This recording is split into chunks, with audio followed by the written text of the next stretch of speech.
Hello everyone, good morning to all of you and welcome to online study point. दोस्तों, आज है 6 मार्च और आज की इस वीडियो में हम 6 मार्च से रिलेटेड करंट अफेयर के सभी इंपॉर्टेंट क्वेश्चन को कवर करने वाले हैं।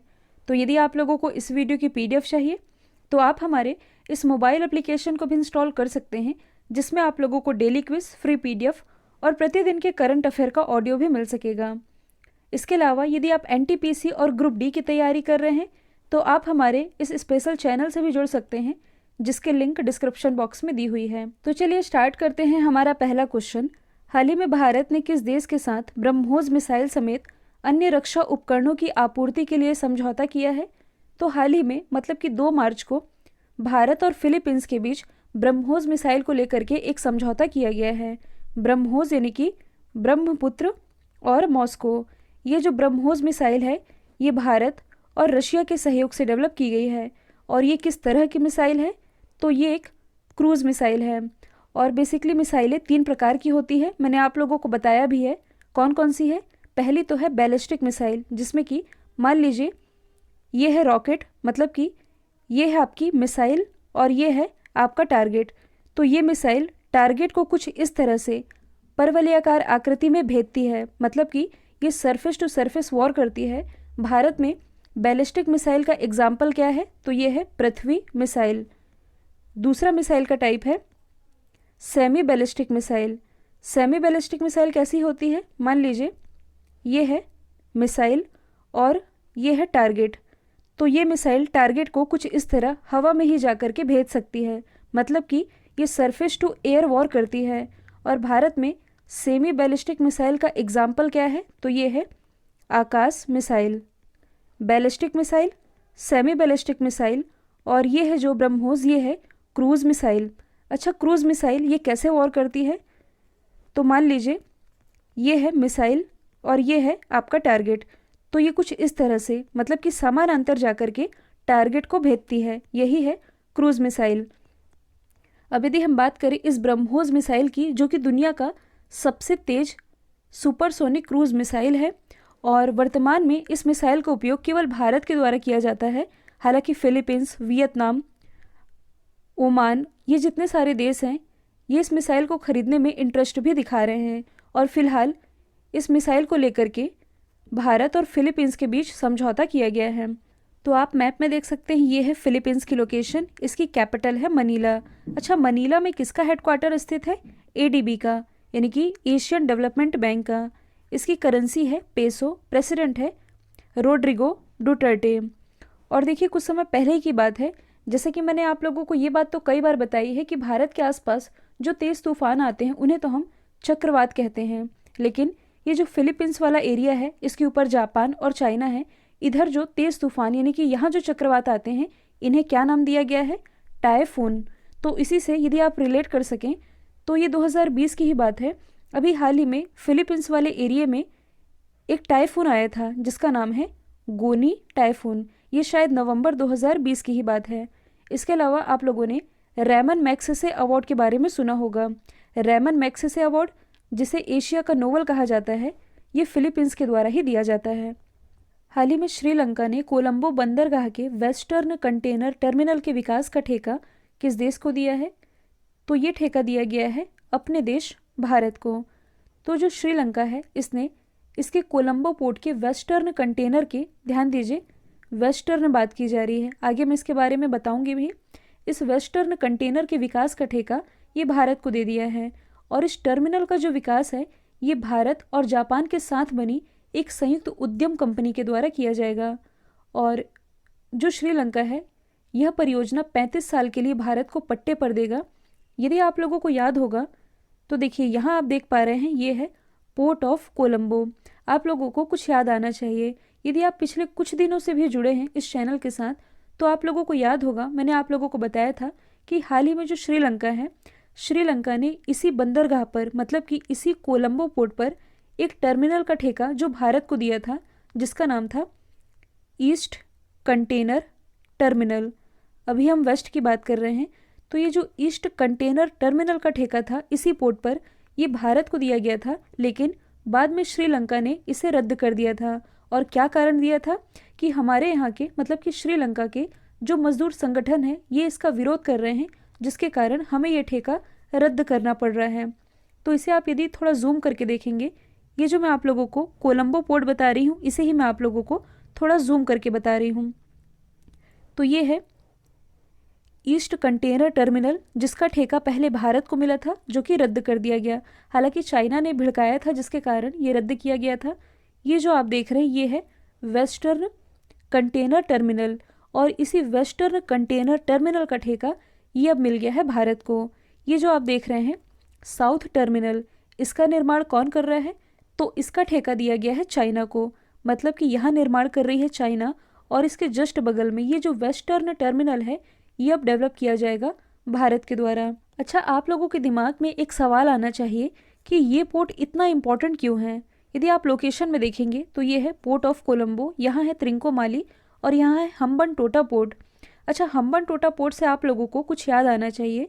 ये जो हम्बनटोटा पोर्ट है ये डेवलप किया गया है चाइना के द्वारा, जिसके कारण श्रीलंका ने इस पोर्ट को 99 साल के लिए, मतलब कि 99 ईयर के लिए पट्टे पर दे दिया है चाइना को। अब यहाँ हम बात कर रहे हैं कोलंबो पोर्ट की। तो देखिए कोलंबो पोर्ट ये इसलिए इम्पॉर्टेंट है क्योंकि ये श्रीलंका का सबसे बड़ा पोर्ट तो है ही, सबसे व्यस्त पोर्ट भी है। कहने का मतलब ये है कि सबसे ज़्यादा समुद्री जहाज ये इसी पोर्ट पर आकर के रुकते हैं, और इसी का जो डेवलपमेंट है, मतलब कि जो वेस्टर्न कंटेनर टर्मिनल का डेवलपमेंट है ये किया जाएगा भारत के द्वारा। और भारत का इसके साथ 35 साल का एग्रीमेंट है। हम्बनटोटा ये चाइना के साथ, श्रीलंका और चाइना का 99 साल का एग्रीमेंट है। अब एक और चीज़ दिमाग में आनी चाहिए कि ईस्टर्न कंटेनर का ठेका रद्द किया गया, इसके बाद वेस्टर्न कंटेनर का ठेका दे दिया गया। इससे भारत को क्या फ़ायदा होगा? तो यदि आप देखेंगे कि ईस्टर्न कंटेनर की लोकेशन बस इतनी ही है, और वेस्टर्न कंटेनर, मतलब कि ये वेस्टर्न कंटेनर टर्मिनल ये थोड़ा बड़ा है, तो ऑब्वियसली बड़ा एरिया मिल रहा है तो फ़ायदा भी होगा।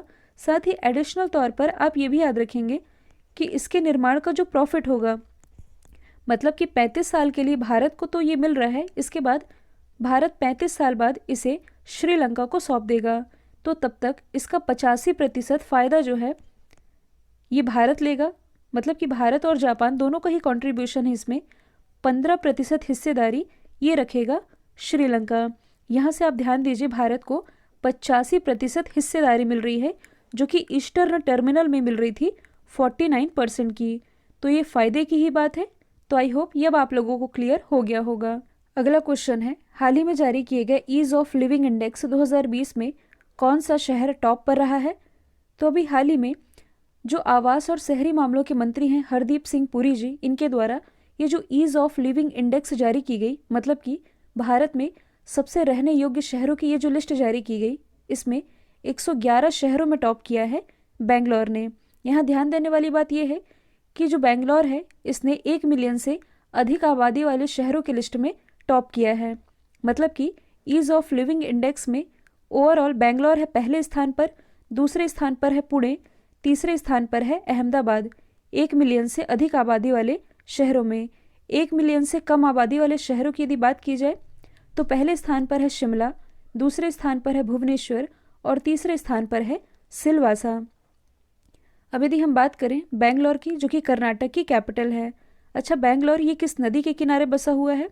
मैप में ये जो आप देख रहे हैं ये है बेंगलोर, जो कि वृषभावती नदी के किनारे बसा हुआ है। दुनिया का सबसे तेज़ी से उभरता हुआ टेक हब ये बेंगलोर ही बना है। इसके अलावा भारत की पहली गर्ल्स फुटबॉल एकेडमी ये भी बेंगलोर में ही स्थापित की गई है। अब यदि हम कर्नाटक के अन्य शहरों की बात करें या दूसरे जिलों की बात करें जो कि चर्चे में रहते हैं, तो यहाँ आप देख सकते हैं ये है बल्लारी। यदि आप लोगों को याद होगा तो हाल ही में बल्लारी से अलग होकर के कर्नाटक का 31वां जिला भी बना है, उसका नाम क्या है? विजयनगर। इसके अलावा यहाँ जो आप देख रहे हैं ये है कोलार। कोलार किसके लिए फेमस है? तो ये सोने की खदान के लिए फेमस है। कुछ यहाँ पास आप देख सकते हैं बेलगांव। यदि आप लोगों को याद होगा तो 1924 का जो बेलगांव अधिवेशन है ये काफ़ी फेमस रहा है, क्योंकि ये जो कांग्रेस का अधिवेशन था जिसे आप बेलगांव अधिवेशन कहते हैं, ये एकमात्र कांग्रेस का ऐसा अधिवेशन था जिसकी अध्यक्षता महात्मा गांधी जी के द्वारा की गई थी। हाल ही में किस राज्य में स्थित सिमलीपाल टाइगर रिजर्व में बड़े पैमाने पर आग लगने के कारण ये चर्चे में रहा है? तो सिमलीपाल टाइगर रिजर्व जो कि स्थित है ओडिशा में, यहाँ अभी आग लग गई है। आप लोगों ने न्यूज़ में देखा भी होगा, यहाँ पिछले कुछ 10 दिनों से आग लगी हुई है और ऐसा माना जा रहा है कि इस पार्क का लगभग 1/3 हिस्सा इस आग की चपेट में आ चुका है। और आग लगने का क्या कारण रहा है, तो देखिए फिलहाल कारण तो स्पष्ट नहीं किया गया है, लेकिन 2 कारण माने जा रहे हैं। एक तो है प्राकृतिक कारण। प्राकृतिक कारण कहने का मतलब है कि ऐसा माना जा रहा है कि बढ़ते तापमान के कारण, मतलब कि वर्षा भी नहीं हो रही है, जिसके कारण यहाँ पत्तियाँ सूख रही है, जिसके कारण यहाँ की पत्तियों ने, मतलब कि चिंगारी ने आग पकड़ी और पूरे जंगल में फैल गया। दूसरा माना जा रहा है मानवीय कारण। मानवीय कारण कैसे हो सकता है, तो देखिए जो शिकारी लोग हैं ये जंगली जानवरों को हटाने के लिए छोटे क्षेत्रों में आग लगा देते हैं। तो ऐसा ये माना जा रहा है कि उस आग लगाने के कारण ये जो आग है ये बड़े पैमाने पर फैल गई है। और यही जो सिमलीपाल टाइगर रिजर्व है जो कि चर्चे में है, ये स्थित है ओडिशा में। अब यदि हम बात करें ओडिशा की, तो आसपास के कुछ और जिलों को हम डिस्कस करेंगे जो कि चर्चे में रहे हैं। यदि हम बात करें ओडिशा की कैपिटल, तो आप सभी जानते हैं ओडिशा की राजधानी है भुवनेश्वर। भुवनेश्वर जहां लिंगराज मंदिर स्थित है, इसके अलावा कलिंगा स्टेडियम और ISS सर्टिफिकेट प्राप्त करने वाला भारत का पहला शहर ये भुवनेश्वर ही है। इसके अलावा कुछ यहाँ आप देख सकते हैं, ये है कालाहांडी जिला, ये भी अभी चर्चे में रहा है। कालाहांडी जिले के कलरापाट वन्य जीव अभयारण्य में अभी 6 हाथियों की मौत हुई थी, जिसके कारण ये चर्चे में आया था। और ये जो आप देख रहे हैं कंधमाल, कंधमाल से आप लोगों को कंधमाल की हल्दी याद आनी चाहिए, जो कि ओडिशा से ही रिलेटेड है। इसे 2019 में GI टैग दिया गया था। इसके अलावा ये जो आप देख रहे हैं संबलपुर, 2 दिन पहले जब मैंने आप लोगों को एक बांध के बारे में बताया था, हीराकुंड बांध के बारे में, जिसकी लोकेशन संबलपुर के आसपास ही है। भुवनेश्वर के बारे में मैंने बता दिया है। भुवनेश्वर के आगे कुछ यहाँ पास स्थित है कटक, और कटक से आप क्या रिलेट कर सकते हैं, भारत का जो चावल अनुसंधान है ये कटक में ही स्थित है। इसके अलावा हाल ही में यहाँ नेताजी सुभाष चंद्र बोस बस टर्मिनल, इसकी भी आधारशिला रखी गई है। हाल ही में किस राज्य के द्वारा लाल चावल की पहली खेप संयुक्त राज्य अमेरिका के लिए रवाना की गई है? तो यदि आप लोगों को याद होगा तो कुछ दिन पहले मैंने आप लोगों को बताया था कि उत्तर प्रदेश का एक जिला है जिसका नाम है सिद्धार्थनगर। सिद्धार्थनगर में एक चावल बहुत फेमस है जिसका नाम है बुद्धा चावल। तो इस बुद्धा चावल का निर्यात, मतलब कि लगभग 20 टन बुद्धा चावल का निर्यात ये किया गया है सिंगापुर को। किस शहर के द्वारा किया गया है? उत्तर प्रदेश के सिद्धार्थनगर के द्वारा। इस चावल की खासियत भी मैंने आप लोगों को बताई थी। तो ये तो है बुद्धा चावल। और यहाँ हम बात कर रहे हैं लाल चावल की। तो हाल ही में असम राज्य के द्वारा ये जो लाल चावल है ये सप्लाई किया जाएगा, मतलब कि इसकी जो पहली खेप है ये संयुक्त राज्य अमेरिका को भेज दी गई है। यदि हम बात करें इस लाल चावल की, तो ये जो लाल चावल है ये आयरन से भरपूर होता है और इस चावल की जो खेती है ये ब्रह्मपुत्र घाटी में की जाती है। खास बात यह है कि ये जो चावल है ये बिना किसी रासायनिक खाद के उगाया जाता है, इसलिए इस चावल का महत्व भी बढ़ जाता है। तो आप मैप में देख सकते हैं, ये है असम की लोकेशन, इसकी राजधानी है दिसपुर, मुख्यमंत्री सर्बानंद सोनोवाल, राज्यपाल है जगदीश मुखी। और इस लोकेशन को आज आप ध्यान से देखेंगे क्योंकि आज हम पूर्वोत्तर राज्यों से रिलेटेड जो इम्पोर्टेंट पहाड़ियाँ हैं जो कि अक्सर एग्जाम का पार्ट बनती हैं और सबसे ज़्यादा कंफ्यूज करती हैं, तो उन्हीं को हम डिस्कस करने वाले हैं ताकि आप लोगों को ये क्लियर हो सके। तो ये तो है असम। असम के ऊपर में ये स्थित है अरुणाचल प्रदेश, नागालैंड, मणिपुर, मिज़ोरम, त्रिपुरा, और ये जो आप देख रहे हैं ये है मेघालय।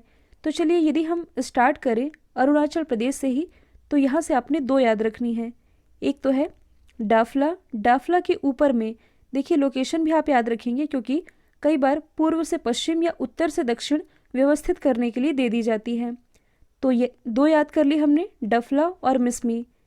इसके आगे आप यदि कुछ यहाँ इस वाली लोकेशन में आएंगे तो यहाँ स्थित है पटकाई बुम। पटकाई बुम के बाद नागालैंड में स्थित है नागा हिल। तो इसमें ज़्यादा कंफ्यूज आप नहीं होंगे क्योंकि नागालैंड नाम से ही स्पष्ट है, नागालैंड तो नागा हिल्स। चलिए मैं मैप के थ्रू बता देती हूँ। जैसे कि अरुणाचल प्रदेश वाले एरिया में हमने याद रखा है डाफला हिल और मिसमी हिल। थोड़ा नीचे आएंगे तो ये है पटकाई-बुम, नागालैंड में स्थित है नागा हिल। वैसे ही मिजोरम में स्थित है मिजो हिल्स। ये जो आप देख रहे हैं मेघालय, मेघालय की तो सभी को याद होंगी, गारो खासी जयंती। गारो खासी जयंती कई बार एग्जाम का पार्ट बनी है, तो ये आप याद रख सकते हैं। इसके बाद नागालैंड के कुछ यहाँ पास स्थित है बरेल रेंज, और बरेल रेंज के ऊपर में स्थित है मिल्किर हिल। हाल ही में किस राज्य ने देश की पहली engineering research and development policy launch की है? तो ये लॉन्च की गई है कर्नाटक के द्वारा। और engineering research and development policy लागू करने वाला कर्नाटक जो है ये पहला राज्य बन गया है। अब इसमें होगा क्या? तो इस पॉलिसी के लागू होने के बाद इंजीनियरिंग रिसर्च एंड डेवलपमेंट के क्षेत्र में विचार किया जाएगा कि अगले 5 सालों में क्या किया जा सकता है। इसके अलावा 50,000 नए लोगों को रोजगार मिलेगा, मतलब कि जॉब के भी एक नए अवसर खुलेंगे, और स्किल डेवलपमेंट का भी मौका मिलेगा। और इससे होगा क्या कि ये इन्वेस्टमेंट को भी बढ़ावा देगा। तो इस तरह की जो पॉलिसी है ये लागू करने वाला कर्नाटक पहला राज्य बन गया है। हालांकि कर्नाटक के बारे में हमने ऑलरेडी डिटेल में डिस्कस कर लिया है। इस क्वेश्चन में बात की जा रही है कि किसी राज्य ने देश की पहली पॉलिसी लॉन्च की है, तो आप अदर ऑप्शन को रिलेट कर सकते हैं। जैसे कि जो तमिलनाडु है ये ब्लॉकचेन पॉलिसी लागू करने वाला भारत का पहला राज्य है। हालांकि इसने आर्टिफिशियल इंटेलिजेंस पॉलिसी भी लॉन्च की थी। यदि हम बात करें राजस्थान की, तो बायोफ्यूल पॉलिसी यानी कि जैव ईंधन नीति लागू करने वाला पहला राज्य है राजस्थान। वैसे ही जो मेघालय है ये जल नीति यानी कि वाटर पॉलिसी लागू करने वाला पहला राज्य है। अगला क्वेश्चन है, जम्मू में अरोमा मिशन के तहत किस जड़ी बूटी की खेती की जा रही है? तो जम्मू में अभी हाल ही में इस अरोमा मिशन के तहत लेवेंडर इस जड़ी बूटी की खेती की जा रही है। तो सबसे पहले मैं आप लोगों को ये बता दूं, ये अरोमा मिशन ये है क्या? ये जो अरोमा मिशन है इसे आप एक लाइन में याद रख सकते हैं कि देश में औषधीय पौधों की खेती को बढ़ावा देने के लिए इसकी शुरुआत की गई थी 2016 में। इसी के तहत जम्मू कश्मीर में लेवेंडर की खेती की जा रही है। अब यदि हम बात करें इस लेवेंडर की, जो कि आप इमेज में देख पा रहे हैं, तो ये औषधीय गुणों से भरपूर है। ये सुगंधित जड़ी बूटी है और मुख्य रूप से ये एसेंशियल ऑयल के उत्पादन के लिए व्यावसायिक रूप से महत्वपूर्ण है। यदि हम बात करें 1 लीटर लेवेंडर एसेंशियल ऑयल की कीमत की, तो ये लगभग 10,000 रुपये में बेची जाती है। और इसी की जो खेती है ये की जा रही है जम्मू कश्मीर में। यदि आप लोगों को याद होगा तो अभी तक जम्मू कश्मीर में ही केसर की खेती की जाती थी, लेकिन अब इसकी खेती सिक्किम में भी की जाएगी। इसके अलावा भारत अभी तक हींग का आयात अन्य देशों से करता था, लेकिन भारत में पहली बार हींग की खेती ये हिमाचल प्रदेश में की जा रही है, हिमाचल प्रदेश के लाहौल स्पीति में। अगला क्वेश्चन है, भारत का सबसे बड़ा ग्राउंड बेस्ड ऑप्टिकल टेलीस्कोप ये किस राज्य में स्थापित किया गया है? तो भारत का सबसे बड़ा ग्राउंड बेस्ड ऑप्टिकल टेलीस्कोप जो कि स्थापित किया गया है उत्तराखंड के नैनीताल जिले में, और इसकी स्थापना देवस्थल ऑप्टिकल टेलीस्कोप के नाम से की गई है। यह जो टेलीस्कोप है ये ब्रह्मांड और आकाशगंगाओं के आसपास मौजूद ब्लैक होल से लगे जो क्षेत्र हैं और ब्रह्मांड में होने वाले जो धमाके हैं उन धमाकों से तारों और आकाशगंगाओं से जो हल्की रोशनी निकलती है उनके स्रोत का पता लगाएगा, और इसी की स्थापना की गई है उत्तराखंड में। उत्तराखंड से रिलेटेड जो फैक्ट है ये तो हम कल भी डिस्कस किए थे और 2 दिन से हम डिस्कस कर ही रहे हैं, तो आज हम कुछ एक्स्ट्रा जान लेते हैं। जैसे कि कल मैंने आप लोगों को बताया था, तो यहाँ जो आप देख रहे हैं उत्तरकाशी जिला, उत्तरकाशी जिले में कुछ यहाँ पास स्थित है यमुनोत्री। यमुनोत्री में बंदरपूछ की पहाड़ी से यमुना नदी का उद्गम होता है। यमुना नदी जो कि गंगा की सबसे बड़ी सहायक नदी है, और इसी नदी पर एक बिजली परियोजना है जिसका नाम है लखवाड़ बिजली परियोजना। इसे हाल ही में मंजूरी दी गई है। देखिए नदियों का क्या सीक्वेंस होता है, मैं कुछ यहाँ पास आप लोगों को लिख कर बता देती हूँ। जैसे कि गंगा की सबसे बड़ी सहायक नदी ये हुई यमुना। इसके बाद यमुना की 3 प्रमुख सहायक नदियाँ हैं, चंबल, केन और बेतवा, जिसमें कि सबसे इम्पॉर्टेंट रिवर है चंबल रिवर। चंबल रिवर इसका उद्गम है मध्य प्रदेश में, मतलब कि मध्य प्रदेश की सिगार चोटी के जाना पाव पहाड़ी से निकलती है ये चंबल नदी। और ये यमुना से कहाँ मिलती है? तो उत्तर प्रदेश के इटावा के पास ये जाकर के मिलती है यमुना नदी से। इसके बाद चंबल की भी कुछ इंपॉर्टेंट सहायक नदियाँ हैं, जैसे कि काली सिंध नदी, पार्वती नदी, बनास और क्षिप्रा, जिसमें कि बनास तो उतनी इम्पॉर्टेंट नहीं है, क्षिप्रा इम्पॉर्टेंट है, क्योंकि इसी क्षिप्रा नदी के किनारे आप लोगों ने उज्जैन शहर का नाम सुना होगा, जो कि मध्य प्रदेश में स्थित है। ये इसी क्षिप्रा नदी के किनारे बसा हुआ है। क्षिप्रा नदी ये कहाँ से निकलती है? तो ये निकलती है इंदौर के काकरी बर्डी की पहाड़ी से। और क्षिप्रा की भी एक महत्वपूर्ण सहायक नदी है जिसका नाम है कान्ह नदी, जिसे आप खान रिवर के नाम से जानते हैं। तो मैं आप लोगों को ये इसलिए बता रही हूँ कि इसी कान्ह रिवर के किनारे में इंदौर शहर बसा हुआ है, जो कि भारत का सबसे स्वच्छ शहर भी है। अगला क्वेश्चन है, हाल ही में यूनाइटेड नेशन जनरल असेंबली ने भारत की पहल पर 2023 को किस रूप में मनाए जाने के प्रस्ताव को मंजूरी दी है? तो 2023 का साल ये मनाया जाएगा मोटे अनाज के अंतर्राष्ट्रीय वर्ष के रूप में, और इसे मान्यता दे दी गई है यूनाइटेड नेशन जनरल असेंबली के द्वारा, जो कि यूनाइटेड नेशन का ही एक हिस्सा है। यदि हम बात करें यूनाइटेड नेशन जनरल असेंबली की, इसकी स्थापना 1945 में की गई थी। हेडक्वार्टर स्थित है न्यूयॉर्क में और इसके अध्यक्ष हैं वोल्कन वोस्किर। अब इस क्वेश्चन में कुछ ज़्यादा समझाने लायक है नहीं, तो मैं आप लोगों को ये ज़्यादा नहीं समझा रही हूँ। और ये क्वेश्चन मैंने रिवीजन के लिए रखा है। हाल ही में लोकसभा और राज्यसभा टीवी का विलय किस रूप में हुआ है? तो लोकसभा टीवी और राज्यसभा टीवी, इनका विलय संसद टीवी के रूप में हो चुका है।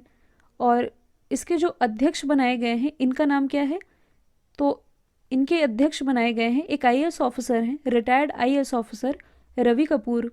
1 साल के लिए ये संसद टीवी के अध्यक्ष बनाए गए हैं। लोकसभा की स्थापना हुई थी, मतलब कि लोकसभा टीवी ये शुरू की गई थी 2006 में। राज्यसभा टीवी इसकी शुरुआत की गई थी 2011 में। ये जो दोनों ही टीवी हैं ये सरकारी खर्चे पर चलते हैं, और लोकसभा टीवी इसका जो खर्च है ये आता है 350 करोड़ रुपए। खर्चा 350 करोड़ आता है और ये खर्चा सरकार उठाती है, लेकिन इससे कमाई बिल्कुल नहीं हो पा रही थी, जिसके कारण इन दोनों ही टीवी को, मतलब कि इनका विलय कर दिया गया है संसद टीवी के रूप में। कल जो मैंने आप लोगों से सवाल पूछा था, इसका राइट आंसर था ऋत्विका श्री। अब आप लोगों के लिए आज का सवाल है, AIBA समिति के अध्यक्ष के रूप में किसे चुना गया है? यानी कि इंटरनेशनल बॉक्सिंग एसोसिएशन समिति की नए अध्यक्ष कौन बने हैं? तो इसका जो भी आंसर है कमेंट बॉक्स में बताइएगा। वीडियो यदि पसंद आया है तो लाइक, शेयर और सब्सक्राइब करना बिल्कुल मत भूलिएगा। आज के लिए इतना ही। Thank you so much.